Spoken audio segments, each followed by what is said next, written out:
How do you guys create KPIs to understand how the relationship is going, right? Are you doing surveys? Is that just a qualitative, like that's how I feel from the conversation? How does that work for you guys? Well, I guess I'll start because we're When you heavily KPI driven. So for us, we have both individual and departmental KPIs. They include everything from property retention, new owner acquisition, survey results, completing capital improvement initiatives. So we have probably both individual KPIs and departmental KPIs that are obviously tagged with some type of an incentive compensation plan, whether it's quarterly or annually.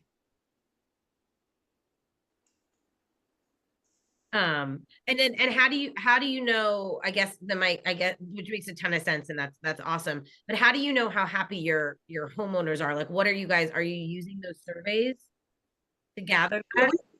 we do, yeah, we do surveys on a regular basis, but we also, again, I reach out to the owners when they're here, and there's a fair amount that come in a year. So I'm able to gather a lot of information one-on-one with them as well, which really helps because, like I say, they'll be, if you're in the living room with them talking in their own environment, they're willing to open up and let you know, suggestions, or this was really tough when you guys, change this, or, and it really helps us to know our owners better and to do a better job as a team as well. So we do that. That's one of the things we do. Yeah, surveys are very important, but I get that in the one-on-one, visits as well. Sandy, anything different? We do a lot of one-on-one. We communicate with the homeowners that want to be communicated with often. They call a lot to chit chat, to check to make sure that their house is okay after a storm, or we'll reach out to them and say, oh my gosh, did the wind blow? Your house is good. So we stay in communication with them on a fairly regular basis. If they're unhappy, we're definitely going to know. And Yeah. for us, our CEO acquainted me with a phrase called survey fatigue. We all get surveys from everywhere we go. So sometimes we try to do 3 touch point surveys a year, every quarter, that are really 2 questions. Just a quick take their temperature, how are you feeling? If we need to address something, we do it. And then our end of the year survey that we're conducting right now is a more comprehensive whole company survey, which our goal is to get 50-55% plus participation. We also send surveys to the owners after an owner stay, plus just through the course of a regular conversation. But I think, if anybody out there is listening, if you're only using surveys, be mindful that as often as you get surveys from everybody and their brother, so are your owners. So there is a certain amount of, as our COO says, survey fatigue. So just be mindful of that. Yeah, we do some surveys here internally, and I'm never the best at completing them either. So there's a question in here, Kevin, this one's specifically for you, about the way that your organization is structured as it pertains to owner relations. Is that part of you head up business development? So does that fall all under the business development arm? Yeah, if you were to look at our org chart, obviously we have our C-level folks, and then directly under them are our directors, and the directors direct various, areas, parts of the company. So for me, I head up our business development and our owner relations department. My department has a manager of our owner relations team. We also have a team lead, and then they all have collateral duties. One person might be an expert in key data, one person might be an expert in Breezeway and other tools that we utilize. So so it'd be the C-level folks, directors, managers, and then the department. So that's how that works. But the manager does report to me, and then we have some shared KPIs, and we just work together as a team to ensure that the owner relations team have what they need at any given time. Yeah. That totally makes sense. And I think, you know, hopefully that answers the question that was in here. This last question was about transparency. Obviously super important to be transparent with costs whenever possible to the homeowners. You know, the question was that this audience member is saying is like, you know, seems to stress them out more than like we would have anticipated. So how do you guys decide, or maybe, you know, how do you determine what is the appropriate amount of information to share with your homeowners, specifically around like costs and improvements and things like that?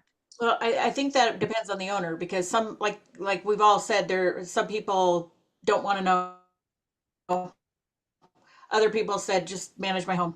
Other people said, hey, I want to know when the nail is hammered in anywhere. Yeah. So I guess it depends on how they want to, you know, who the owner is, number one, because we wouldn't go to an owner and talk about their revenue and how to, you know, real heavily on the revenue side if that's not the type of owner they are. So I guess it depends on the type of owner, on what we share with them. We don't share across the board everything with every owner the same way, is what we're saying.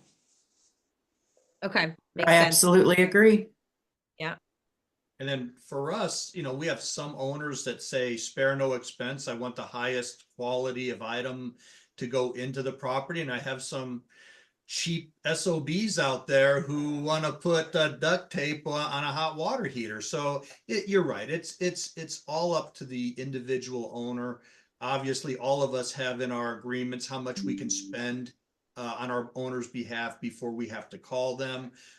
We try to call the owners if we're going to spend their money on their property, but we also let them know that, look, this is a cost of doing business, whether you're working with us, working with another property manager, or self-managing, you're still going to have this expense. So, you know, we know you're trying to make money. We know you're trying to save money, but at the end of the day, there's a cost of doing business. And if you're not prepared to accept that, then this may not be the suitable investment for you.